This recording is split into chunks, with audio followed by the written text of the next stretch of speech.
Hello दोस्तों। सारे लोग बीपीएससी पीजीटी की प्रिपरेशन में लगे हुए हैं और बीपीएससी पीजीटी में सबसे ज़्यादा सीट अगर देखें तो ईपीएस का आया हुआ है। वैसे अकाउंट्स और बिजनेस स्टडी भी वहाँ पे ऑप्शन में है, बट सबसे ज़्यादा सीट अगर ईपीएस का है तो सबसे ज़्यादा लोगों की संख्या भी ईपीएस में होगी। और ईपीएस में फाइट भी ज़बरदस्त होगा, इसलिए तैयारी भी ज़बरदस्त करनी होगी। तो चलिए आज हम लोग ईपीएस का, हमारे पास 700 क्वेश्चंस है, 700 क्वेश्चन का पूरा कलेक्शन है। क्योंकि इसका जो लेक्चर्स है, वीडियो लेक्चर, वो तो आपके पास अवेलेबल था ही एप्लीकेशन में, जो लोग खरीदे हुए थे कोर्स। और वो एप्लीकेशन से सारे वीडियोस को देखिए। क्योंकि देखिए स्ट्रेटजी ये बनानी होगी, आप ये सोचोगे कि अब वीडियो अभी हम देखेंगे और तब हम पढ़ेंगे, ऐसा नहीं होगा। वीडियो सिर्फ आपको रिमाइंड कराने के लिए है कि आप जो पहले पढ़ चुके थे, जो भूल गए थे या धुंधला हो गया था थोड़ा, बस उसको थोड़ा साफ करने के लिए वीडियो था और पीडीएफ था। उससे ज़्यादा कुछ नहीं है। क्योंकि इतने कम समय में अगर हम देखें तो वीडियो क्लासेस के जरिए पूरा प्रिपरेशन पॉसिबल ही नहीं है। इसीलिए हम लोग, सबसे इंपॉर्टेंट चीज़ है कि दो चीज़ है, हार्ड वर्क और स्मार्ट वर्क। इतने कम समय में आपको हार्ड वर्क करने की जरूरत नहीं, स्मार्ट वर्क करने की जरूरत है कि सबसे ज़्यादा आप एमसीक्यू देखें और टेस्ट मारें। जितना ज़्यादा एमसीक्यू देखेंगे और टेस्ट मारेंगे, उतना ही कॉन्फिडेंस लेवल बढ़ेगा कि हाँ, यहाँ का क्वेश्चन अगर आएगा तो मैं कर लूँगा। तो ये देखिए, हम लोगों के पास एमसीक्यू है। आपको क्या करना है, सारे टॉपिक बाय टॉपिक एमसीक्यू है जिसको आपको कंप्लीट करना है। साथ ही साथ आपको वीडियो क्लासेस है, वीडियो क्लासेस देखना है। जहाँ भी लगता है कि कहीं कन्फ्यूजन है तो उसको, उस टॉपिक को जाके उसका वीडियो से कंप्लीट कर लेना है, उसके पीडीएफ से कंप्लीट कर लेना है। तो हम लोग जो उस सिलसिले में आज डिस्कस करने जा रहे हैं, समझिए पहला क्लास है आपका ईपीएस के एमसीक्यू का। और हम लोग कोशिश करेंगे कि सारा का सारा क्लास एमसीक्यू का आपके सामने आ जाए और आप इसको ज़बरदस्त तरीके से तैयार कर सकते हैं। तो पहले हम लोग किसी भी टॉपिक का एमसीक्यू करने से पहले ये तो जान लें कि होता क्या है। जब तक हम नहीं जानेंगे क्या होता है, हम लोग उसका एमसीक्यू नहीं कर पाएंगे। तो चलिए हम लोग बेसिकली आपको बताते हैं इंटरप्रेन्योरशिप होता क्या है, इंटरप्रेन्योर्स क्या होता है, इंटरप्रेन्योरशिप क्या होता है। तो सबसे पहले मैं इंटरप्रेन्योर की बात करते हैं। इंटरप्रेन्योर का मतलब, अभी अगर आज के समय में बात करें तो जिसको हम लोग बिजनेसमैन बोलते हैं ना, वही इंटरप्रेन्योर्स है, बट थोड़ा डिफरेंस है। बिजनेसमैन थोड़ा पुराने सोच का होता था, पुराने ख्यालात का होता था, ट्रेडिशनल थिंकिंग होता था। और इंटरप्रेन्योर्स नए सोच का होता है। दोनों का काम है धंधा करना, दोनों का काम है प्रॉफिट अर्निंग करना, बट दोनों का कॉन्सेप्ट अलग अलग है।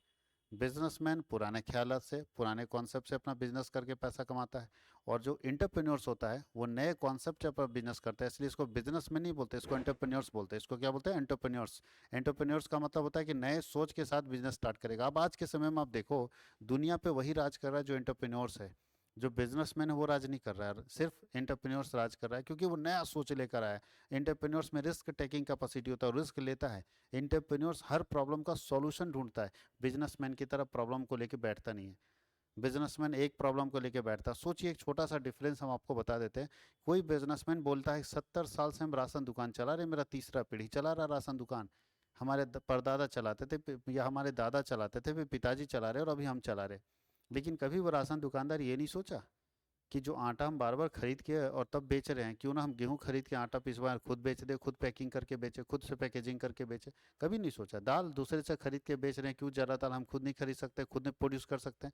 यानी अपने बिजनेस को बढ़ाने के पीछे, डेवलप करने के पीछे उसका कभी ध्यान ही नहीं गया। उसका काम बस था कि सुबह शटर उठाना है, अगरबत्ती दिखाना है, धंधा करना है, शटर बंद करना, चल देना है। इससे ज़्यादा वो सोच नहीं पाए, इसलिए वो बिजनेसमैन रह गया। और कोई उसी के साथ इंटरप्रेन्योर शुरू हुआ होगा जो अपने बिजनेस को हर दिन ग्रो करने के पीछे ध्यान दिया कि हम कैसे आगे बढ़ेंगे, कैसे ग्रो करेंगे। रिस्क लिया, कितना बार गिरा, उठा, फिर आगे बढ़ा और धीरे धीरे सक्सेस होकर आगे बढ़ता चला गया। ये है इंटरप्रेन्योरशिप क्वालिटी। तो जो पर्सन ये काम करता है, जो पर्सन नए सोच का बिजनेस लेकर आता है, उसको इंटरप्रेन्योर्स बोलते हैं। क्या बोलते हैं, इंटरप्रेन्योर्स। इसको एंटरप्रेन्योर्स भी बोलते हैं, एंटरप्रेन्योर्स भी बहुत सारे लोग बोलते हैं, हम लोग इंटरप्रेन्योर्स बोलते हैं। तो एंटरप्रेन्योर्स का मतलब है तो नए सोच के साथ, नया कॉन्सेप्ट के साथ, नए लॉजिक के साथ किसी काम को करने के लिए आना। और याद रखिएगा, इसमें रिस्क बहुत ज़्यादा होता है। तो फेलियर भी मिलता है, सक्सेस भी मिलता है। फेलियर भी मिलता है और सक्सेस भी मिलता है। डरना नहीं चाहिए फेलियर से भी और सक्सेस से भी। तो इस बात को समझना है। और जो वो काम करता है ना, उसको इंटरप्रेन्योरशिप बोलते हैं। जो पर्सन उस काम में इन्वॉल्व है उसको इंटरप्रेन्योर्स बोलते हैं, और जो वो काम कर रहा है उसको इंटरप्रेन्योरशिप बोलते हैं। जैसे जो पर्सन बिजनेस में इन्वॉल्व है उसको बिजनेसमैन बोलते हैं, और जो काम कर रहा है उसको बिजनेस बोलते हैं। यही बात यहाँ याद रखना। तो चलिए कुछ क्वेश्चन आपसे पूछ रहा है। बोलता है उद्यमी होता है, इंटरप्रेन्योर्स क्या होता है। बोलता है इंटरप्रेन्योर्स इज, एक व्यक्ति जिसके मस्तिष्क में विचार आता है। नहीं। दूसरा, वह व्यक्ति जो सभी साधनों को एकत्रित करता है। तीसरा, एक व्यक्ति जो अपने विचारों को क्रियात्मक रूप प्रदान करता है। और चौथा, ऑल ऑफ दीज। तो इंटरप्रेन्योर्स ऑल ऑफ दीज होता है। चारों का चारों होता है, यानी इसके पास अगर इंटरप्रेन्योर्स की बात करें तो ये चारों ऑप्शंस उसके पास होंगे। एक व्यक्ति जिसके दिमाग में एक आइडिया आएगा, आइडिया के बाद वो सारा का सारा इंस्ट्रूमेंट कलेक्ट करेगा, पैसा कहाँ से आएगा, मशीनरी कहाँ से आएगा, मटेरियल कहाँ से आएगा, लेबर्स कहाँ से आएंगे, सब कुछ अरेंज करेगा। अरेंज करने के बाद क्या करेगा, जो उसका कॉन्सेप्ट है उसको इम्प्लीमेंट करेगा, अप्लीकेबल करेगा, उसको लागू करेगा। तो ये जो तीनों काम करता है ना, वही इंटरप्रेन्योर्स है। जो तीनों काम करता है वो इंटरप्रेन्योर्स है। देखिए यहाँ पे आंसर किया हुआ है, इसीलिए क्योंकि ये मेरा जो पीडीएफ है ये आप सब लोगों को देने के लिए बना हुआ था। पिछले बार भी बीपीएससी का जब पीजीटी का एग्जाम हो रहा था तो बहुत सारे लोग इस पीडीएफ को परचेज कर लिए थे, और ये पीडीएफ मैं डाल दूंगा। जो लोग हमारे यहाँ कोर्स परचेज किए उनको तो फ्री ऑफ कॉस्ट मिल जाएगा। जो कोर्स नहीं भी परचेज किए वो अगर पीडीएफ चाहते हैं तो पीडीएफ मेरे एप्लीकेशन कॉमर्स वर्ल्ड हजारीबाग के नाम से जो एप्लीकेशन है, उस एप्लीकेशन पे आपको बीपीएससी पीजीटी पीडीएफ करके होगा, वहाँ पे आपको ये पीडीएफ मिल जाएगा। आप आसानी से वहाँ परचेस कर सकते हैं। सेपरेट सेपरेट पेपर का पीडीएफ होगा, आप आराम से खरीद सकते हैं। वहाँ से पीडीएफ खरीद के आप पढ़ सकते हैं, क्योंकि वहाँ आपके पास ये पढ़ने के लिए सारे ऑप्शंस दिए होंगे। तो चलिए आगे बढ़ते हैं। अच्छा, अगर केवल ऐसा पूछ दे कि ऐसा जिसके मन में, जिसके मस्तिष्क में कोई कुछ विचार आता है, यानी एक व्यक्ति जिसके मस्तिष्क में कोई विचार आता है, उसको क्या बोलते हैं? उसको तो इंटरप्रेन्योर्स नहीं बोलते, उसको क्या बोलते हैं? इंटरप्रेन्योर्स जो तीनों काम करेगा उसको बोलते हैं। तो जिस व्यक्ति के मस्तिष्क में पहली बार कोई विचार आता है, कोई कॉन्सेप्ट आता है, उसको प्रमोटर बोलते हैं, प्रवर्तक बोलते हैं। प्रवर्तक वह व्यक्ति होता है जिसके मस्तिष्क में किसी कंपनी की स्थापना के बारे में, किसी बिजनेस को सेटअप करने के बारे में पहली बार विचार आता है, उसको बोलते हैं प्रमोटर, प्रवर्तक। याद रखिएगा, जिस व्यक्ति के मस्तिष्क में किसी बिजनेस को सेटअप करने का विचार आता है उसको बोलते हैं प्रवर्तक, प्रमोटर। और जो इस विचार को इम्प्लीमेंट करता है, जो उसके लिए सारे रिसोर्सेस कलेक्ट करता है, उसको इंटरप्रेन्योर्स बोलता है। इंटरप्रेन्योर्स का काम खाली सोचना नहीं है। आप सोच लीजिएगा और बिजनेस स्टार्ट नहीं कीजिएगा, रिसोर्सेस अरेंज नहीं कीजिएगा, तो आप इंटरप्रेन्योर्स नहीं है। इंटरप्रेन्योर्स बनने के लिए आपको जरूरी है ये कि आप सोचिए, सोचने के साथ मान लो सोचे नया कॉन्सेप्ट, फिर उसके साथ ये देखिए कि हम अरेंज कहाँ से करेंगे अपने इंस्ट्रूमेंट्स को, मशीन कहाँ से लाएंगे, मटेरियल कहाँ से लाएंगे, लेबर कहाँ से लाएंगे, मेरा मार्केटिंग स्ट्रेटजी क्या होगा, और ये सारा चीज़ को चेक कीजिए। उसके बाद उसको लागू कीजिए। यानी पूरा प्रोसेस सोचने से लेके बिजनेस को स्टार्ट करने तक का पूरा प्रोसेस आप करते हो, तो आप इंटरप्रेन्योर्स हो। आगे बोलता है कि निम्नलिखित में से कौन उद्यमी वर्ग के उद्भव का कारण नहीं है, यानी इसमें से कौन सा ऐसा कारण है जिससे इंटरप्रेन्योर्स जन्म नहीं ले सकता। तो याद रखिएगा, अगर एजुकेशन एंड टेक्निकल नॉलेज डालेंगे तो एंटरप्रेन्योर जन्म लेगा। किसी बंदे के अंदर हम ठूसेंगे नॉलेज को, टेक्निकल नॉलेज को, तो ऑटोमेटिक वो ब्लास्ट करेगा इंटरप्रेन्योर्स बन के। दूसरा, अगर उसका पेशेवर यानी प्रोफेशनल अगर बैकग्राउंड रहा है, उसके सारे लोग अगर प्रोफेशनल रहे हैं, तो ये भी इंटरप्रेन्योर्स का लक्षण है। प्रोफेशनल बैकग्राउंड से वो प्रोफेशनल बन सकता है। उसके नीचे फैमिली बैकग्राउंड भी बहुत इंपॉर्टेंट है। भाई मुकेश अंबानी का बेटा कुछ भी नालायक होगा फिर भी इंटरप्रेन्योर्स बनेगा, कुछ ना कुछ जरूर सोचेगा नया। लेकिन ये ट्रेडिशनल इकोनॉमी क्या है, पुराना सोच जो है वो इंटरप्रेन्योर्स का लक्षण नहीं है। तो ऊपर के तीनों इंटरप्रेन्योर्स के लक्षण है बजाय डी के। उद्यमी शब्द का उद्भव हुआ है, इंटरप्रेन्योर शब्द कहाँ से क्रिएट हुआ है, कहाँ से जन्म लिया है? तो उद्यमी शब्द शब्द का जो उद्भव है फ्रेंच भाषा के एंट्री पेंडी से हुआ है। याद रखिएगा, एंटरप्रेन्योरशिप कहाँ से जन्म लिया है? फ्रेंच भाषा के एंट्री पेंडी से जन्म लिया है। फ्रेंच भाषा में जिसको एंट्री पेंडी बोलते हैं, वहीं से जन्म लिया है इंटरप्रेन्योरशिप। उद्यमी वर्ग के उद्भव के घटक कौन कौन से कारण हो सकते हैं जिससे एक इंटरप्रेन्योर्स क्रिएट हो सकता है? तो पहला, कास्ट हो सकता है, जाति के कारण। जैसे मारवाड़ी समाज, कुछ भी करो, सारे इंटरप्रेन्योर्स हमारे देश के मारवाड़ी समाज से ही आते हैं। गुजराती, सब खानदानी धंधेबाज आदमी है। तो सारे लोग जो खानदानी होंगे, जाति होंगे, तो जाति का भी असर पड़ता है कि वो इंटरप्रेन्योर्स बनेगा ही, धंधा वाला बनेगा ही, वो नौकरी नहीं करेगा। दूसरा, फैमिली बैकग्राउंड, अभी आपको बता दिया, अंबानी अडानी। तीसरा, रिलीजियस बैकग्राउंड, कुछ रिलीजियस बैकग्राउंड वाले लोग होते हैं एकदम धंधा वाला मिलेगा, जैसे पारसी बैकग्राउंड एकदम बिजनेसमैन आपको मिलेगा, जैन मैक्सिमम बिजनेसमैन मिलेगा।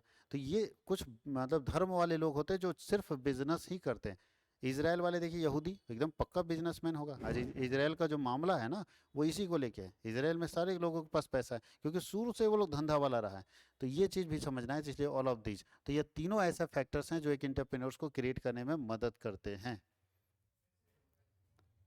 अब डी में देख रहे हैं, बोलता है परंपरागत अर्थशास्त्री जेबी से के अनुसार उद्यमी वह व्यक्ति है जो आर्थिक संसाधनों को कम उत्पादकता के क्षेत्र से उच्च उत्पादकता के क्षेत्र की तरफ ले जाता है। यानी उद्यमी वह व्यक्ति है जो मिनिमम, मतलब जो हमारे पास लो प्रोडक्टिविटी है या लो प्रोडक्शन कैपेसिटी, उसको हाई प्रोडक्शन कैपेसिटी में कन्वर्ट करता है। ठीक ही तो बोल रहा है। आगे चलते, लेकिन से के अनुसार, वैसे बात तो सही है। जेबी से क्या बोलता है, उनका परिभाषा क्या है? दूसरा क्या लिखा है? उद्यमी विशिष्ट व्यक्ति को वह समूह, वह उद्यमी विशिष्ट व्यक्तियों का वह समूह है जो जोखिम उठाता है और अनिश्चितता का सामना करता है। ये बात सही है, लेकिन उनके अनुसार सही है कि नहीं, जेबीसी के अनुसार ये देखना। तीसरा, उद्यमी वह व्यक्ति या व्यक्तियों का समूह है जो किसी नए उपकरण की स्थापना के लिए उत्तरदायी होता है। बात ये भी सही है, लेकिन जेबी से ये बात नहीं बोले हैं। जेबी से इसमें से कोई बात नहीं बोले, इसलिए लिखा है उपरोक्त में से कोई नहीं। यानी जेबी से ये तीनों बात सही है, लेकिन जेबी से ये तीनों में से कोई बात नहीं बोले। क्यों नहीं बोले, आपको मालूम होना चाहिए कि जेबी से इकोनॉमिक्स के विद्वान हैं, उन्होंने एंटरप्रेन्योर्स के लिए कुछ बात नहीं बोला। तो इकोनॉमिक्स के विद्वान है, जेबी से आप लोग सुने होंगे। आगे लिखा, उद्यमी वह व्यक्ति है जो किसी नई वस्तु या सेवा के विचार की कल्पना करता है। उद्यमी वह व्यक्ति है जो कोई नया वस्तु यानी नया प्रोडक्ट, नया सर्विसेज के बारे में सोचता है और फिर उस वस्तु या सेवा को उत्पादन करने के लिए एक व्यवसाय की स्थापना करता है।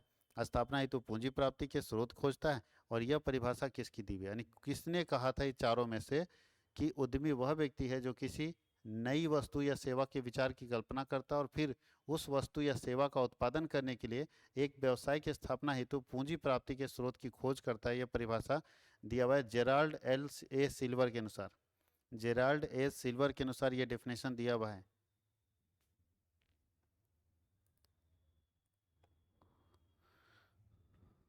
अब चलते हैं हम लोग क्वेश्चन नंबर 7। उद्यमी की विशेषता बताइए। इंटरप्रेन्योर्स कौन होता है, तो भाई इंटरप्रेन्योर्स कौन होता है, तो सबसे पहला रिस्क बियरर होता है। इंटरप्रेन्योर्स रिस्क लेता है। दूसरा, इस्टेब्लिशमेंट न्यू अंडरटेकिंग्स, कुछ नया ही धंधा शुरू करेगा, नया अंडरटेकिंग शुरू करेगा। तीसरा लिखा है प्रोवाइडर ऑफ रिसोर्सेज, ये रिसोर्सेज प्रोवाइड करता है। तो जी हाँ, एक इंटरप्रेन्योर्स तीनों काम करता है, रिस्क भी लेता है, नया बिजनेस स्टार्ट करता है और रिसोर्स प्रोवाइड करने का काम करता है। निम्नलिखित में से कौन उद्यमी की विशेषता नहीं है। इंटरप्रेन्योर्स क्या नहीं करता है, तो पहले याद रखिएगा रिस्क बेयरिंग, बिल्कुल। इनोवेशन करता है और प्रोवाइडर ऑफ रिसोर्सेस अभी तो देख चुके हैं, लेकिन कोऑर्डिनेटर नहीं होता, वो आपको कोऑर्डिनेट नहीं करेगा। सामान्य वो अपना देखेगा, अपना खुद का कोशिश करेगा आगे बढ़ने का, आपको कोऑर्डिनेट करनी करेगा, आपको लेके खींचने कोशिश नहीं करेगा, वो अपने बारे में सोचता है। उद्यमी के संबंध में अमेरिकन सोसाइटी ऑफ मैनेजमेंट के चेयरमैन ने कहा है, क्या कहा है, तो बोला हम कोई वस्तु नहीं बनाते, हम पेशेवर बनाते हैं, पेशेवर वस्तु बनाते हैं। इसका मतलब ये जो American American society of management के चेयरमैन थे, वो कह रहे थे कि हम कोई सामान नहीं बना रहे अपने यहाँ, हम सिर्फ मैन पावर तैयार कर रहे हैं, रिसोर्सेज तैयार कर रहे हैं। हमारे यहाँ जितने भी हैं सारे मैन पावर है, हमारे जितने यहाँ हैं हम पेशेवर प्रोफेशनल तैयार करें। अगर मेरे यहाँ प्रोफेशनल तैयार हो गए तो ये प्रोफेशनल पूरी दुनिया में हमारे बिजनेस का डंका बजा सकते हैं। और भारत सरकार भी इसी पर्पस में लगी हुई, इसी प्रयास में लगी हुई है कि भारत में जिस दिन हम इंटरप्रेन्योर्स रेडी कर दिए, जिस दिन हम प्रोफेशनल बना दिए, वर्क है ना, प्रोफेशनल पर्सन क्रिएट कर दिए, उस दिन भारत में बिजनेस का बाढ़ आ जाएगा। और ये धीरे धीरे देखने को मिल रहा है। इसी सिलसिले में भारत सरकार ने पूरे देश स्तर पर PMKVY, प्रधानमंत्री कौशल विकास योजना के नाम से एक प्लान चालू किया है, जहां लोगों को स्किल सिखाया जाता है। एक बार बच्चा स्किल सीखेगा, हुनर सीखेगा, उसको मन अगर उसमें लगता है और उसको काम करने में मजा आ रहा है, तो ऐसी स्थिति में वो ज्वाइन करेगा और अपना धंधा खुद का खोलेगा, खुद का एक इंटरप्राइजेस खोलेगा, खुद का एक बिजनेस सेटअप करेगा और अपने बिजनेस को आगे लेके जा सकता है। यानी अपने नॉलेज को दूसरे को बेच के पैसा कमाने से अच्छा है कि अपने नॉलेज को खुद से बेचिए और खुद बिजनेस करके क्रिएट करिए, ये इंपॉर्टेंट होता है। बोलता है निम्न में से कौन उद्यमी की विशेषता है। देखिए अभी हम लोग देख चुके हैं, डायनेमिक एजेंट, बिल्कुल डायनेमिक एजेंट होता है, फ्रीडम लवर ये भी होता है, मैनेजमेंट ऑफ या मैनेजरियल इंटरप्रेन्योर्स, ये तीनों क्वालिटी उसके अंदर है, इसलिए ऑल ऑफ दीज हो जाएगा। क्योंकि डायनेमिक का एजेंट का मतलब होता है जितना मार्केट में चेंज होगा ना तुरंत कैप्चर करेगा, तुरंत कैच कर लेगा। बोलते हैं व्यवसाय चातुरी का खेल है जिसे प्रत्येक व्यक्ति नहीं खेल सकता। यह कथन किसका है, इमर्सन ने कहा था कि बिजनेस जो है वो चातुरी का खेल है, यानी चतुर जो व्यक्ति है वही खेल सकता है, हर व्यक्ति बिजनेस का खेल नहीं खेल सकता। इसलिए बहुत सारे लोग बिजनेस में जाना ही नहीं चाहते, उनको लगता है कि बिजनेस मेरे बस की बात नहीं है। निम्नलिखित में से कौन सा गुण होनोलुलु में ईस्ट वेस्ट सेंटर द्वारा उद्यमिता पर संचालित की गई कार्यशाला की सूची में शामिल था। इसमें से कौन सा गुण इंटरप्रेन्योर्स का ऐसा है जो इस कार्यशाला में शामिल था, जिसको बोलते हैं पहला सेल्फ कॉन्फिडेंस, यानी ये कार्यशाला जो हुआ था, वर्कशॉप जिसको सेमिनार बोलते हैं, उसमें कौन सा गुण रखा गया। दूसरा लिखा है टेस्ट रिजल्ट ओरिएंटेड, पहला क्या बताया, सेल्फ कॉन्फिडेंट होना चाहिए। दूसरा सेल्फ टेस्ट या टेस्ट रिजल्ट ओरिएंटेड होना चाहिए कि हम जो भी काम करेंगे मेरा रिजल्ट आना चाहिए, एकदम रिजल्ट ओरिएंटेड पर्सन अगर होगा। और तीसरा रिस्क बेयरिंग कैपेसिटी और लीडरशिप क्वालिटी होगा। इसका मतलब ये सारे गुण उस मीटिंग में, उस सेमिनार में ये डाले गए थे, इसलिए उपरोक्त सभी होगा। निम्नलिखित में से कौन सा एक सफल उद्यमी का गुण है? एक सक्सेसफुल एंटरप्रेन्योर्स के अंदर क्या क्वालिटी होना चाहिए? तो पहला क्वालिटी क्या लगता है? डिसीजन मेकिंग एबिलिटी होनी चाहिए, क्योंकि डिसीजन समय पर और right decision at a right time होना चाहिए। लीडरशिप एबिलिटी भी जबरदस्त होनी चाहिए और रिस्क बियरिंग कैपेसिटी भी होनी चाहिए। जब तीनों गुण होगा तो ऑल ऑफ दीज ही होगा ना इसका आंसर। तो इसका आंसर क्या आएगा? All of these. 14 में बोलता है निम्न में से कौन सा उद्यमी का गुण है? देखिए ये फिर वही चीज़ पूछ दिया। टेक्निकल स्किल होना चाहिए, एबिलिटी ऑफ इफिशिएंट प्लानिंग होना चाहिए, रिस्क बेयरिंग कैपेसिटी, तो ऑल ऑफ दीज होगा। जिस प्रकार बिना विचारशीलता के व्यक्ति नष्ट हो जाता है, नहीं जब कोई व्यक्ति के पास कोई विचार नहीं होता तो वो खत्म हो जाता है, ठीक उसी प्रकार उद्यमिता के बिना अर्थव्यवस्था और व्यवसाय का जड़ खत्म हो जाता है। यानी अगर जिस तरह से एक व्यक्ति के पास कोई विचार नहीं तो व्यक्ति नष्ट, खत्म, उसको कुछ बोलता ही नहीं, बोलता ये विचारहीन व्यक्ति, इसके पास कोई विचार नहीं है। तो उसी तरह से एक इंटरप्रेन्योर्स अगर किसी देश में नहीं है, किसी इकोनॉमी में नहीं है, तो वो इकोनॉमी भी खत्म हो जाती है, वेस्ट हो जाती है। और बोल रहा है यह कथन किसका है? किसने ये कथन कहा था? तो चार ऑप्शन दिया है। रेल्फ हॉर्विच ने कथन कहा था। किसने कहा था? रेल्फ हॉर्विच ने। निम्नलिखित में से कौन उद्यमी की भूमिका एवं महत्व को दर्शाता है? इसमें से कौन लगता है कि उद्यमी की भूमिका या महत्व है? तो पहला बोलता है पूंजी निर्माण में सहायक। एक इंटरप्रेन्योर्स क्या करता है? हेल्पफुल इन कैपिटल फॉर्मेशन, बिल्कुल सही है। आखिर एक इंटरप्रेन्योर्स ही है जो आपको ऑप्शंस दिया कैपिटल फॉर्मेशन का, छोटे छोटे पूंजी को लगाने का। अब सोचिए ना कि मुंबई में कमाने वाले, दिल्ली में कमाने वाले, हमारे बिहार झारखंड यूपी के बहुत सारे लोग गाड़ी चलाते थे दूसरे के यहाँ, गाड़ी चलाते थे, ड्राइवर थे दूसरे के यहाँ, 10,000 15,000 की सैलरी पाते थे, 20,000 तक। एक इंटरप्रेन्योर्स आया, ओला और उबर, और उस गाड़ी चलाने वाले ड्राइवर को जो जिल्लत की ज़िंदगी जी रहा था वहाँ अपने मालिक के पास, मालिक कुछ भी बोल देता था, उसको बर्दाश्त करना पड़ता था क्योंकि दूसरा को ऑप्शन नहीं था। आज उसको मालिक बना के खड़ा कर दिया 10-10 गाड़ी का। एक इंटरप्रेन्योर्स ही तो है। एक इंटरप्रेन्योर्स क्या किया? जो आदमी ड्राइवर था, जो कभी जिंदगी में मालिक नहीं बन सकता था, उसको मालिक बना दिया। सारा काम इंटरप्रेन्योर्स किया। तो वही बात यहाँ लिखा है कि अगर एक इंटरप्रेन्योर्स चाह लिया ना तो पूंजी निर्माण भी कराएगा, इनोवेशन भी कराएगा, कुछ इनकरेज करेगा इनोवेशन के लिए, कुछ नया करो, समथिंग न्यू, और that cycle of economic development, economic development का जो साइकिल है उस पर भी ध्यान देगा। तो सारे के सारे इसके फायदे हैं। बोलता है तकनीकी शिक्षा के आधार पर उद्यमी के प्रकार निम्न कौन से हैं? यानी टेक्निकल अगर एजुकेशन के हिसाब से देखा जाए तो दो तरह का इंटरप्रेन्योर्स होता है, एक होता है टेक्निकल, एक होता है नॉन टेक्निकल। टेक्निकल मतलब जिसको सारे जानकारी है, और नॉन टेक्निकल मतलब जिसको ज़्यादा जानकारी नहीं है। तो बोल रहा है कि उद्यमी के कितने प्रकार है? तो दो प्रकार है, टेक्निकल और नॉन टेक्निकल। इसे लिखा है उपरोक्त ए और बी दोनों। व्यक्तिगत योग्यता के आधार पर उद्यमी को कितने प्रकार है? व्यक्तिगत योग्यता के आधार पर अगर हम देखें तो कितने प्रकार हैं? तो व्यक्तिगत योग्यता के आधार पर उद्यमी के चार तीन टाइप से। पहला बोलता है इनोवेटिव इंटरप्रेन्योर्स, दूसरा बोलता है अवेयर इंटरप्रेन्योर्स, इनोवेटिव मतलब नया कुछ करने वाला, दूसरा है जागरूक उद्यमी, और तीसरा है नकलची और आलसी उद्यमी। ये आलसी उद्यमी जो होते हैं ना, खत्म हो जाते हैं, क्योंकि यही दोनों चाहिए हमको। एक तो इनोवेटिव टाइप का आदमी चाहिए, एकदम कुछ नया सोचे, और अगर इनोवेटिव नहीं है तो कम से कम अवेयर है कि जो मार्केट में चेंजेस आ रहे हैं उसको तुरंत अडॉप्ट कर लेना है। ये दोनों इंटरप्रेन्योर ज़्यादा चलते हैं।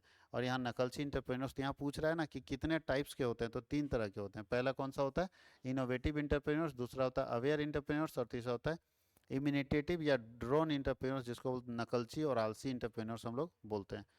आगे लिखा है निम्न में से कार्य के आधार पर उद्यमी को कितने प्रकार से बांटा गया? तो कार्य के आधार पर तीन तरह का, प्रोडक्टिव, सेल्फ एम्प्लॉयड और pattern multiple multiplier entrepreneurs. Productive entrepreneurs का मतलब जो प्रोडक्टिव वर्क कर रहा है, जो कुछ ना कुछ क्रिएट कर रहा है नया। सेल्फ एम्प्लॉयड का मतलब जो खुद काम में लगा हुआ है।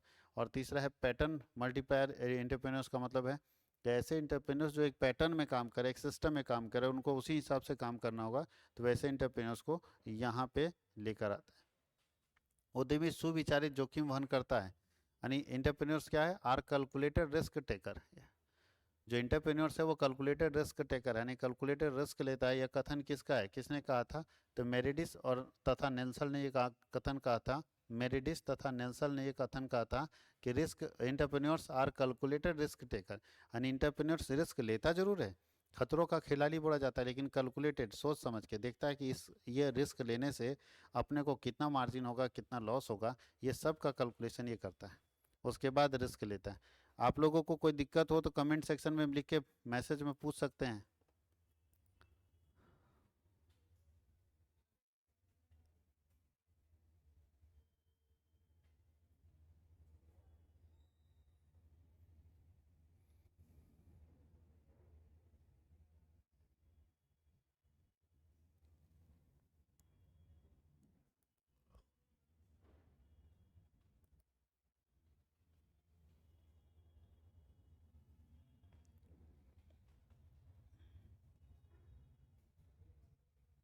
आगे लिखा है पीटर किल्बी के अनुसार एक उद्यमी के प्रमुख कार्य निम्न में से कौन है। पीटर किल्बी एक विद्वान है, उनके अनुसार कौन से काम एक एंटरप्रेन्योर्स के हैं।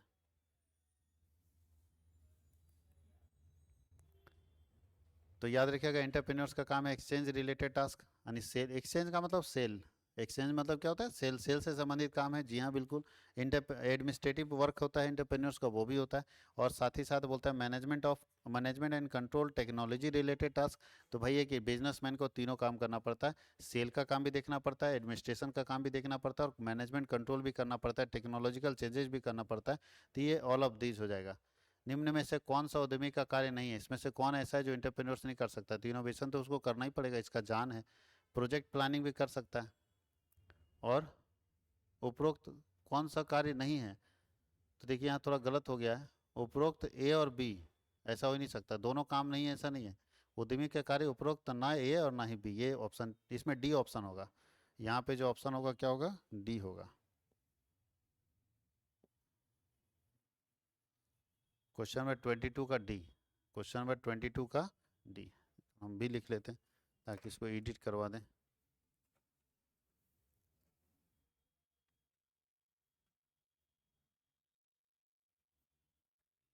चलिए एडिट करवा देंगे इसको, पीडीएफ को।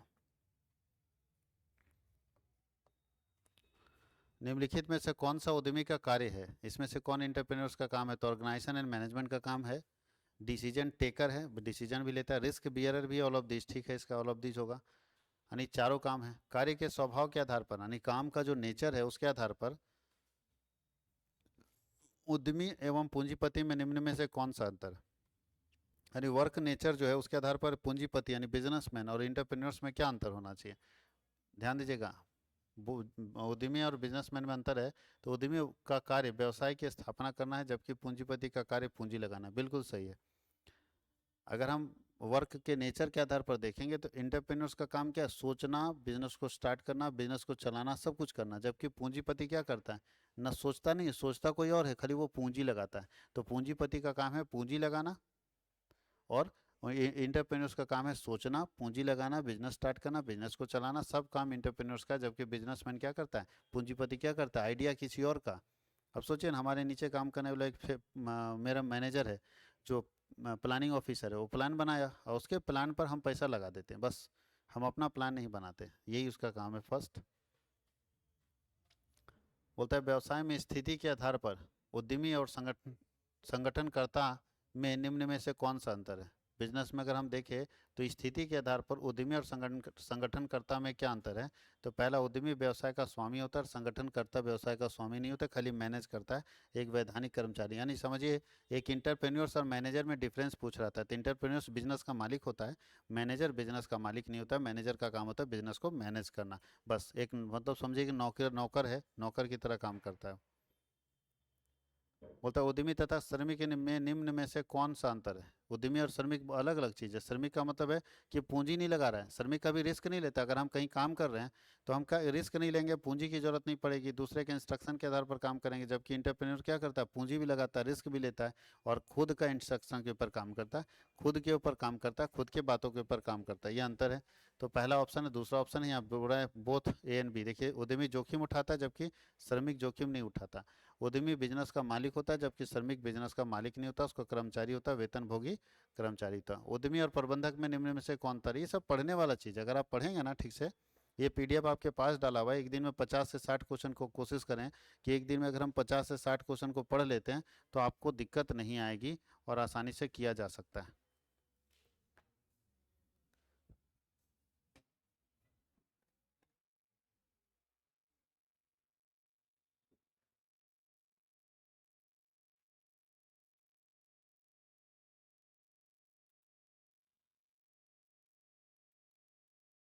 फैजल भाई, लाइव क्लास में स्पीड कैसे बढ़ाइएगा, हम जैसे पढ़ाएंगे उसी स्पीड में ना देखिएगा कि हमसे ज़्यादा स्पीड में चेक कीजिएगा।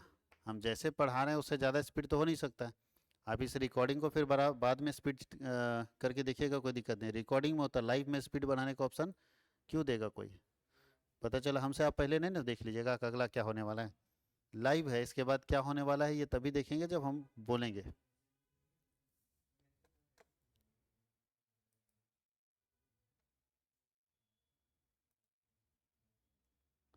बिजनेस स्टडी और अकाउंट्स दोनों का एमसीक्यू डलवा देंगे। जिनका भी बिजनेस स्टडी और अकाउंट्स का एमसीक्यू छूटा हुआ है, बिजनेस स्टडी और अकाउंट्स का भी एमसीक्यू हमारे पास 6 या 700 एमसीक्यू है, वो भी डलवा देंगे।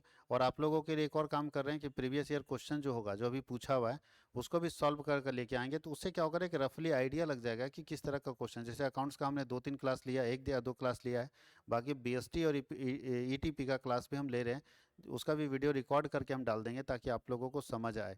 और मैं फिर बता दूं कि जो लोग, आप सभी लोग अगर मेरे यूट्यूब चैनल, जो कि मेन चैनल को सब सब्सक्राइब किए हुए कॉमर्स वर्ल्ड हजारीबाग, लेकिन आपके लिए स्पेशल एक चैनल बनाया हुआ है कॉमर्स वर्ल्ड हजारीबाग की जगह पे CWH कंपटीशन। CWH का मतलब कॉमर्स वर्ल्ड हजारीबाग, और कंपटीशन के नाम से चैनल है, उसको सब्सक्राइब कर लीजिएगा। क्योंकि कुछ दिनों के बाद यहाँ पे वीडियो कम जाएंगे, वहाँ पे आपके ज़्यादा वीडियो जाएंगे, यानी जितने एजुकेशनल वीडियो है, जो आपके पढ़ने का चीज़ वीडियो है, सब वहाँ जाएगा। नोटिफिकेशन कॉमर्स वर्ल्ड हजारीबाग में जाएगा। यानी कॉमर्स वर्ल्ड हजारीबाग को भी सब्सक्राइब करके रखना है, और साथ ही साथ नए चैनल को भी सब्सक्राइब करके रखना है। क्योंकि मेरा ये मानना है कि सारे क्लासेस के लिए अलग अलग चैनल रहेंगे तो आसान पड़ेंगे। तो जितने कॉम्पिटिटिव कॉमर्स के एग्जामिनेशन है उसके लिए CWH कंपटीशन है, यूनिवर्सिटी के एग्जामिनेशन है उसके लिए CWH यूनिवर्सिटी है, स्टेट बोर्ड के एग्जामिनेशन है उसके लिए CWH कॉमर्स है, और आर्ट्स में CWH आर्ट्स है, साइंस में CWH साइंस है। तो हम सेपरेट सेपरेट फैकल्टी, अगर आप CA CMA के लिए जाना चाहते हैं तो वहाँ CWH फाउंडेशन है या CA CMA फाउंडेशन है। तो नेट के लिए भी कॉम्पिटिटिव में आ जाएगा। तो जितने भी कंपटीशन के एग्जाम कॉमर्स के होंगे CWH कंपटीशन में ही दिखेगा, तो आप उसको सब्सक्राइब कर लीजिएगा ज़रूर। और वहाँ पे भी वीडियो हम लोग अवेलेबल कर देंगे ताकि आसानी से आप वहाँ देख सकते हैं। बहुत सारा वीडियो वहाँ पे हम लोग छोड़ देते हैं, एक्स्ट्रा वीडियो, जहाँ पे स्टूडेंट वहाँ देख सकते हैं। अगर आपको लगता है कि किसी टॉपिक का वीडियो वहाँ देखना है तो वहाँ पे भी डाला रहता है, फ्री ऑफ कॉस्ट, आप वहाँ से देख सकते हैं वीडियो यूट्यूब के ऊपर भी। तो सारे लोग उसको जरूर सब्सक्राइब कर लीजिएगा।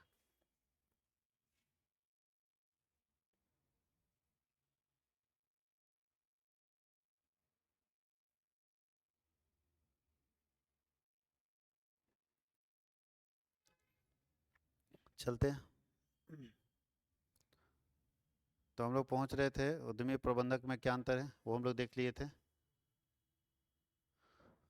ये सब बहुत सारा पढ़ने वाला है। उद्यम का महत्व निम्न में से किस कारण से होता है? तो बिजनेस में जोखिम उठाने के कारण होता है, ठीक है। लार्ज स्केल प्रोडक्शन के कारण होता है। इंक्रीज इन एम्प्लॉयमेंट अपॉर्चुनिटी के कारण होता है, बिल्कुल सही है, डी होगा। उद्यमी और प्रबंधक में निम्न में से किस आधार पर अंतर किया जा सकता है? तो उद्देश्य के आधार पर, जोखिम के आधार पर, कार्य के आधार पर। उद्देश्य के आधार पर मतलब बताइए, उद्यमी का उद्देश्य क्या होता है कि हम अपने बिजनेस को ग्रो करेंगे, प्रॉफिट अर्न करेंगे, जबकि मैनेजर का उद्देश्य क्या होता है कि बिजनेस को ग्रो करना है, सैलरी लेना है। दूसरा, जोखिम, ये ज़्यादा रिस्क लेता है, ये कम रिस्क लेता है। कार्य के आधार पर, इसका वर्क वर्क ज़्यादा होता है, इसका वर्क कम होता है। तो 3 आधार पर आप अंतर कर सकते हैं, इसलिए ऑल ऑफ दीज इसका सही है। उद्यमी एवं श्रमिक में अंतर निम्न में से किन आधारों पर किया जा सकता है, यानी कौन कौन से आधार है जिसमें किया जा सकता है? तो कार्य का विस्तार। बताइए, एक उद्यमी का काम का विस्तार ज़्यादा होता है, एक श्रमिक का काम लिमिटेड होता है। नहीं, एक लेबर का काम बस एक छोटा सा काम है, और इंटरप्रेन्योर्स का तो सारा काम है। दूसरा, स्वामित्व के आधार पर, एक इंटरप्रेन्योर्स अपने बिजनेस का मालिक भी होता है, लेकिन एक एम्प्लॉई अपने बिजनेस का नौकर होता है। इसलिए उपरोक्त तो सभी ये ऑप्शन उधर ही था। 31 में बोला है कि स्वामित्व के आधार पर उद्यमी तथा आंतरिक उद्यमी में निम्न में से कौन सा अंतर है? अगर हम ऑनरशिप की बात करें तो दो तरह का इंटरप्रेन्योर्स लिखा है कि डिफरेंस बिटवीन इंटरप्रेन्योर्स एंड एंट्राप्रेन्योर्स, दोनों में क्या अंतर होता है? तो बोलता है उद्यमी व्यवसाय का स्वामी होता है, जबकि आंतरिक उद्यमी वह है जो उद्यमी के अधीन नवाचार का काम करता है। नहीं, अगर एक इंटरप्रेन्योर्स के अंदर कोई काम कर रहा है, वहाँ भी कुछ नया काम कर रहा है, यानी एक इंटरप्रेन्योर्स के अंदर भी इंटरप्रेन्योरशिप का काम कर रहा है, तो उसको हम लोग बोलते हैं इंट्राप्रेन्योर्स। क्या बोलते हैं? इंट्राप्रेन्योर्स। इंटरप्रेन्योर्स और इंटरप्रेन्योर्स में अंतर होता है। इंटरप्रेन्योर्स बड़ा रेंज में होता है, और इंटरप्रेन्योर्स के अंदर काम करने वाले व्यक्ति को इंट्राप्रेन्योर्स बोलते हैं, है ना, जिसको हम लोग आंतरिक उद्यमी बोलते हैं। तो बोल रहा है कि इसमें से दोनों होगा। पहला क्या लिखे समझ गया? दूसरा, उद्यमी पूंजी निर्माण करता है, जबकि आंतरिक उद्यमी पूंजी का निर्माण नहीं करता, इसलिए इसका दोनों ऑप्शन सही होगा। निम्नलिखित में से कौन सी महिला उद्यमी की विशेषता है? महिला उद्यमी यानी वीमेन इंटरप्रेन्योर्स के लिए देश में बहुत बड़े पैमाने पर प्रोग्राम चलाए जा रहे हैं कि ज़्यादा से ज़्यादा महिलाओं को इंटरप्रेन्योर्स बनाया जाए, ज़्यादा से ज़्यादा महिलाओं को उद्यमी बनाया जाए। इसके लिए बहुत सारे प्रोग्राम चलाए जा रहे हैं हमारे देश के अंदर। तो पहला लिखा है जोखिम वहन करने की क्षमता और इच्छा। जोखिम वहन करने की क्षमता होती है, पहला विशेषता। दूसरा क्या लिखा है? कठोर परिश्रम की प्रवृत्ति, ये भी विमेंस में होती है, और कल्पना शक्ति, इमेजिनेशन भी विमेंस में होती है। तो ये सारी विशेषताएं हैं, ऑल ऑफ दीज होगा, ठीक है। इनकी समस्या भी होती है बहुत सारी। होता है फेडरिक हार्विन्सन के अनुसार निम्न में से कौन सा कार्य महिला उद्यमियों को का नहीं, यानी इसमें से कौन सा काम महिला उद्यमी नहीं कर सकती है? हार्विन्सन के अनुसार, हार्विन्सन का जो कथन है उसमें से महिला उद्यमी कौन सा काम नहीं कर सकती, तो पहला लिखा है एक्सप्लोरेशन ऑफ प्रोस्पेक्टस, संभावनाओं को खोज सकती है, बिल्कुल कर सकती है। दृढ़ता नहीं बना पाती है, एकदम कॉन्क्रीट जिसको बोलते हैं ना, एक मैन जो है वो क्या करता है, दृढ़ होता है कि चाहे हारेंगे चाहे डूबेंगे, लूटा लुटा जाएंगे, बर्बाद हो जाएंगे, लेकिन हम ठान के रहते हैं, हम करके दिखाएंगे तो करके दिखाएंगे। ये दृढ़ता थोड़ा महिलाओं में कम हो जाती है। बाकी इंट्रोडक्शन ऑफ इनोवेशन ये तो रहता ही है, सुपरविजन का भी पावर उनके अंदर रहता है, लीडरशिप भी कमाल का रहता है। महिलाओं में ये सब चीज़ में कमी नहीं, थोड़ा सा दिक्कत आ जाता है, परसिस्टेंस उनके अंदर नहीं रहता। दृढ़ता, जुनून, एक बार गिरने के बाद दोबारा जो होगा देखा जाएगा, फिर जो होगा देखा जाएगा, ये जुनून और जो उसको बोलते हैं थेथर बन जाना, वो उसके पास नहीं रहता है। और वो जिद जो है ना वो पुरुषों में रहता है, यही कारण से पुरुष थोड़ा सा ज़्यादा इंटरप्रेन्योरशिप में आ जाते हैं और महिलाएं थोड़ी पीछे हो जा रही है। जबकि सरकार का ध्यान ये है कि विमेन इंटरप्रेन्योर्स को भी बढ़ावा देना चाहिए, महिलाओं को भी इंटरप्रेन्योर्स बनाना चाहिए। बहुत सारे काम महिलाओं के लिए, छोटा छोटा काम वो कर सकती है, जनरली वो महिलाओं का ही काम है और वो कोई ध्यान नहीं देता, वो सब काम वो कर सकती है, इंटरप्रेन्योर्स बन सकती है, एक नया सोच लेकर आ सकती है, तो ये भी बहुत ज़रूरी है। तो दृढ़ता की कमी होती है विमेन इंटरप्रेन्योर्स में। आगे लिखा है महिला उद्यमियों के प्रमुख कार्य कौन से हैं। महिला उद्यमी इसमें से क्या काम करती है, तो भाई रिस्क उठाती है वो भी है, बियरिंग ऑफ अनसर्टेनिटी वो भी अनिश्चितता का सामना करती है, ऑर्गेनाइजेशन ऑफ बिजनेस पूरे बिजनेस को ऑर्गेनाइज करती है, तो सारा काम वो करती है। महिला उद्यमियों की समस्या निम्न में से कौन सी है, कौन सी समस्या महिला उद्यमी के साथ आता है, देख लीजिए। महिलाओं के साथ जब वो इंटरप्रेन्योर्स बनेगी या बिजनेसमैन बनेगी तो पहला प्रॉब्लम फैमिली प्रेशर आता है। आप तो जान रहे हैं बहुत कुछ सुधरा है लेकिन अभी भी बहुत कुछ नहीं सुधरा है, फैमिली प्रेशर के कारण भी समस्या आता है।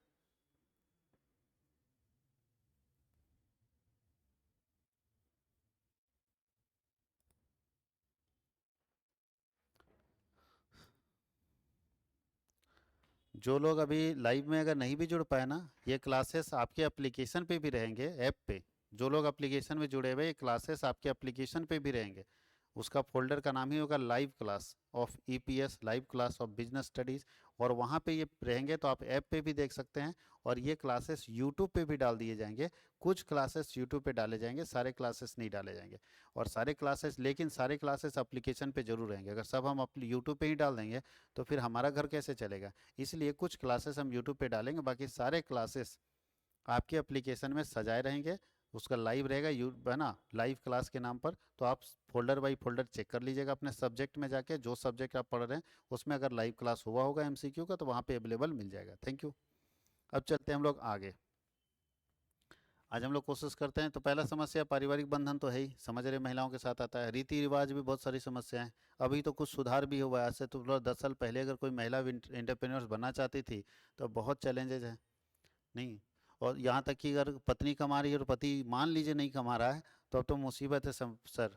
उस पत्नी को कोई दुख नहीं है कि वो कमा रही है, उसका पति नहीं कमा रहा है, वो कमा के खिला रही है अपने पति को, उसको कोई दुख नहीं। उसके पति को भी दुख नहीं, लेकिन समाज को दुख है। समाज उसके पति को जीने नहीं देगा कि पत्नी का कमाई खाता है, और ऐसा प्रताड़ित करेगा उस व्यक्ति को। वो व्यक्ति मतलब सही होते हुए भी उसको गलत काम करना पड़ता है, और बोलता है कि हम कमाएंगे, महिला को बैठा देता है, जबकि हो सकता है उसकी वाइफ के अंदर ज़्यादा पोटेंशियल होगा, वो ज़्यादा अच्छा काम कर सकती थी, ज़्यादा आगे बढ़ सकती थी, लेकिन अपने वाइफ को ज़बरदस्ती बैठा देता है। या तो मतलब इतना झगड़ा झंझट होने लगेगा कि स्थिति खराब हो जाती है, संभल नहीं पाती। इसलिए जो समाज है, समाज का जो ताना बाना है वो जीने नहीं देता, ये भी समस्या है। दूसरा, तीसरा, ट्रैवलिंग नहीं कर सकती बहुत दूर। अब पुरुष है 6 दिन के लिए कहीं जाना है तो चेन्नई जाना है, वहाँ पे देखने के लिए कोई काम, चल गया 6 दिन चेन्नई में रुक गया। महिलाओं को थोड़ा सा दिक्कत है, ट्रैवल नहीं कर सकती ज़्यादा। और इंटरप्रेन्योर्स को ट्रैवल करना पड़ेगा, क्योंकि कहीं ना कहीं से आइडिया जनरेट करना पड़ेगा। हमको मटेरियल खरीदना, हम 10 जगह जाके घूमेंगे, महिलाओं को थोड़ा दिक्कत है इस सिलसिले में। इसलिए ये सारी समस्याएं महिलाओं के साथ आती है, विमेन इंटरप्रेन्योर्स के साथ आती है। बताइए, बोलता है कि महिला उद्यमियों की समस्या का उपचार क्या है। तो पहला समस्या, जो इतना भी समस्या है उसमें से बोलता है कि सबसे सस्ते ब्याज दर पर अगर उनको लोन मिल जाएगा तो महिलाएं थोड़ा आगे बढ़ेगी, एग्रेसिव होगी।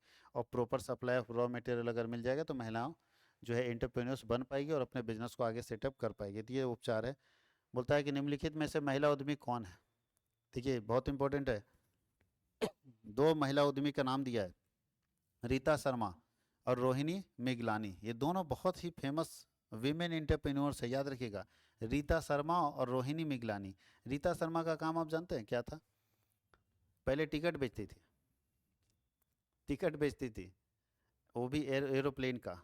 और धीरे धीरे धीरे धीरे इन्होंने बहुत बड़ा अपना एम्पायर खड़ा कर दिया टिकट शुरू में टिकट बेचना है, एक एक टिकट बुक होता था तो कुछ कमीशन मिलता था। धीरे धीरे ये लोग काम करते करते करते करते अपने सेक्टर को इतना तेज़ी से बना दिए कि दुनिया के मैक्सिमम अगर बड़े बड़े एयरपोर्ट पर देखें तो इनका बिजनेस चलता है। आपको कुछ नहीं करना, अब हमको जाना है दिल्ली से दुबई, अब हमको समझ नहीं है कहाँ से कटाएं, कुछ नहीं करना, इनके साइट में जाना, डाल देना, सारा प्राइस लिस्ट आ जाएगा, ऑटोमेटिक टिकट कट के आ जाएगा। यानी ब्रोकरिंग का काम ये लोग डिजिटल कर दी, आराम से आप कर सकते हैं। और ये आज से नहीं कर रही है, ऐसा मत सोचिएगा कि 3 साल 10 साल से, बहुत पहले से कर रही रीता शर्मा, तो बहुत ही फेमस वीमेन एंटरप्रेन्योर्स है दुनिया के लिए। ऐसी बहुत सारी महिलाएं हैं जो एंटरप्रेन्योर्स का काम कर रही, जो बहुत तेज़ी से अपने आप को आगे बढ़ाई, बहुत सारी महिलाएं हैं। उसमें से 2 नाम यहाँ दिया था, तो दोनों का दोनों एक वीमेन एंटरप्रेन्योर्स है और सक्सेसफुल वीमेन एंटरप्रेन्योर्स है। निम्नलिखित में से महिला उद्यमी की समस्या नहीं है, क्या इसमें से समस्या नहीं है? तो कंपटीशन तो प्रॉब्लम है, रिस्क तो प्रॉब्लम है, और फिनेंशियल प्रॉब्लम तो है ही, समस्या है पैसे का। लेकिन इमेजिनेशन कोई समस्या थोड़ी, वो तो कल्पना कर ही सकती, सोच सकती, वो समस्या नहीं है, ये सॉल्यूशन है। उद्यमी वह व्यक्ति है अथवा व्यक्तियों का समूह है जो किसी नए उपक्रम की स्थापना के लिए उत्तरदायी होता है। बिल्कुल ये सही परिभाषा है। बोलते हैं उद्यमी वह व्यक्ति या व्यक्तियों का समूह है जो किसी नए बिजनेस को स्टार्ट करने के लिए रिस्पॉन्सिबल होता है। ये परिभाषा किसका है? ये परिभाषा है जेम्स वर्नर का। किसका परिभाषा है? जेम्स वर्नर का। उद्यमी का प्रतिफल क्या होता है? जो उद्यमी मेहनत करता है, रिस्क लेता है, उसका रिवार्ड क्या मिलता है? तो रिस्क का रिवार्ड क्या मिलता है उद्यमी को? प्रॉफिट। सैलरी तो नहीं मिलेगा, इंटरेस्ट तो नहीं मिलेगा, रेंट तो नहीं मिलेगा। तो जो इंटरप्रेन्योर्स होता है वो रिस्क लेता है बिजनेस में, और जब रिस्क लेता है तो उसके बदले में उसको क्या रिवार्ड मिलता है? प्रॉफिट मिलता है। महिला उद्यमी जोखिम वहन क्षमता रखती है। बताइए, जोखिम लेने की क्षमता क्या रखती है? ज़्यादा, कम, शून्य, या इनमें से कोई नहीं? तो आप बोल सकते हैं जोखिम लेने की क्षमता रखती है, हाई लेवल का नहीं, लेकिन लेस तो हो सकता है, जीरो तो नहीं होगा, रिस्क नहीं लेती ऐसा नहीं। तो यहाँ पे थोड़ा मिस्टेक हुआ है, आप इनमें से कोई नहीं ठीक नहीं है।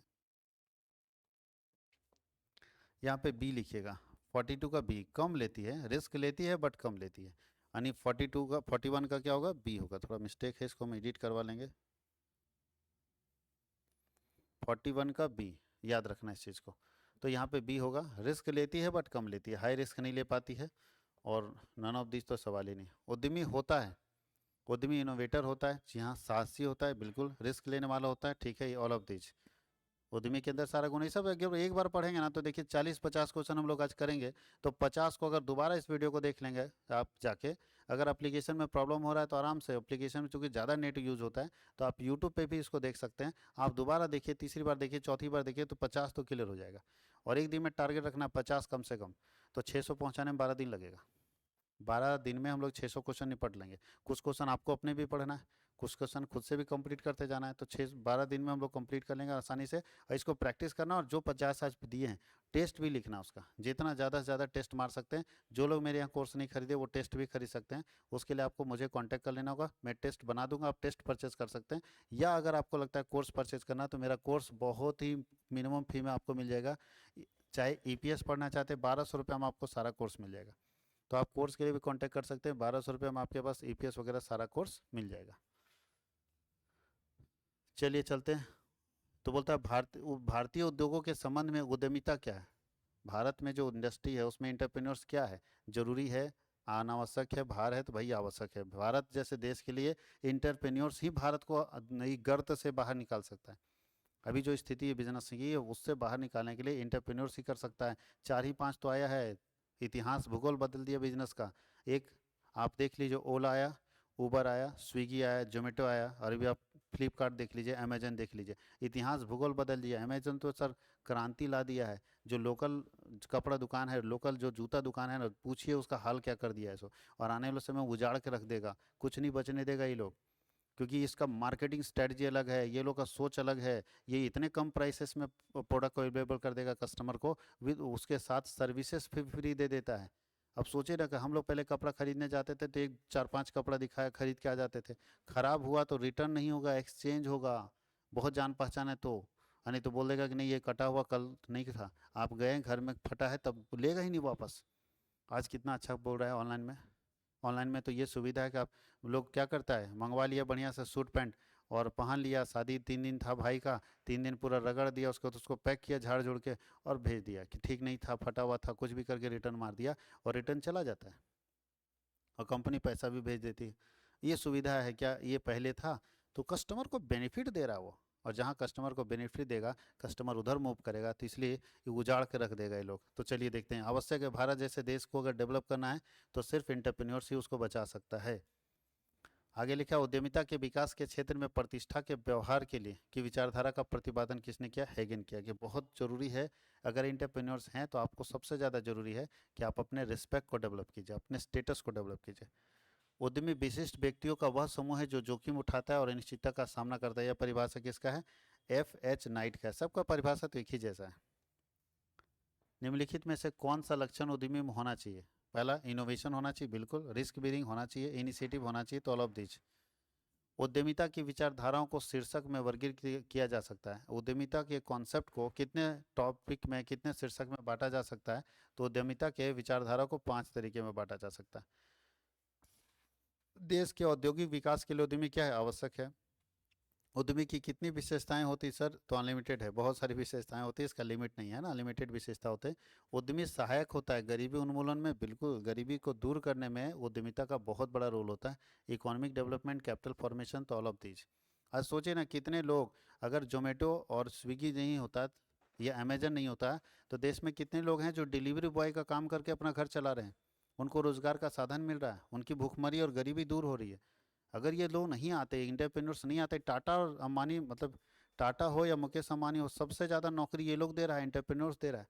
खाली देश के डिलीवरी बॉय के बारे में सोचिए, कितने डिलीवरी बॉय होंगे अमेजन के ऊपर, या ई कॉमर्स के ऊपर, या स्विगी का, या तो जोमेटो का, कितने डिलीवरी बॉय, खाली इमेजिन कीजिए कितने लोगों को नौकरी दे रखा है। तो ये एक इंटरप्रेन्योर्स इतने सारे लोगों को एक साथ नौकरी देता है। सोचिए ना, अगर ओला की बात करें, ओला में अगर 1.5 लाख लोग लगा हुआ है, 1.5 लाख अगर गाड़ी चल रहा है ओला का, तो 1.5 लाख ड्राइवर डायरेक्टली उसमें जुड़ा हुआ है। 1.5 लाख लोगों को एम्प्लॉयमेंट मिला हुआ है। खाली 1.5 लाख लोगों को नहीं मिला हुआ है, वो 1.5 लाख गाड़ी जब खरीद के लाया ना नया नया मार्केट में, तो 1.5 लाख गाड़ी खराब भी होता है, उसका सर्विस सेंटर भी है, कितने सारे सर्विस सेंटर वाले को नौकरी, टायर उसका डिमांड होगा तो टायर वाले को कितना नौकरी मिलेगा, यानी ये पूरा कंप्लीटली जॉब देता है। तो गरीबी भुखमरी से अगर भारत को बाहर निकालना है तो ऐसे लोगों की आवश्यकता है, इंटरप्रेन्योर्स की ही आवश्यकता है। बिना इंटरप्रेन्योर्स का वो लोग बाहर नहीं निकल सकता। तो एक इंटरप्रेन्योर्स इतिहास और भूगोल बदल देगा, याद रखिएगा। अगर वो आ गया ना तो अकेला राज नहीं करता, पूरे लोगों का राज कर देता है। एक जोमेटो आने से और स्विगी के आने से क्या हुआ देखिए, जिस होटल का कुछ नहीं सेल हो रहा था उस होटल का सेल बढ़ा दिया, कितने लोगों को एम्प्लॉयमेंट दे दिया। कुछ लोग रेस्टोरेंट इसलिए खोल रहा है कि वो किसी को बेचता नहीं, किसी पब्लिक को नहीं खिलाता है, वो सिर्फ जोमेटो और स्विगी को ही ऑर्डर देता है, नहीं सामान बना बना के उसको देता है। कितने लोग एम्प्लॉयमेंट में हैं। ये सारी कंपनियां अगर बंद हो जाएगी तो कितने लोग अनएम्प्लॉयड होंगे, बेरोजगार हो जाएंगे और भूखमरी के शिकार हो जाएंगे, भूख से मर जाएंगे। तो आज हम लोग 50 क्वेश्चन कर चुके हैं। आप लोगों से रिक्वेस्ट है कि 51 से लेके आगे 100 क्वेश्चन तक आप जरूर एक बार पढ़ लेंगे। आप पढ़ेंगे, फ़ायदा होगा आपको भी और मज़ा आएगा आगे पढ़ने में भी। एक बार पढ़ के आएंगे, 50 में से 2 क्वेश्चन का मिसप्रिंट था आंसर, उसको हम ठीक करवा लेंगे। ऑप्शन सही है बट कलर करने में कहीं मिस्टेक हो गया तो हम लोग उसको ठीक करवा लेंगे। तो मिलते हैं हम लोग अगले क्लास में। Thank you.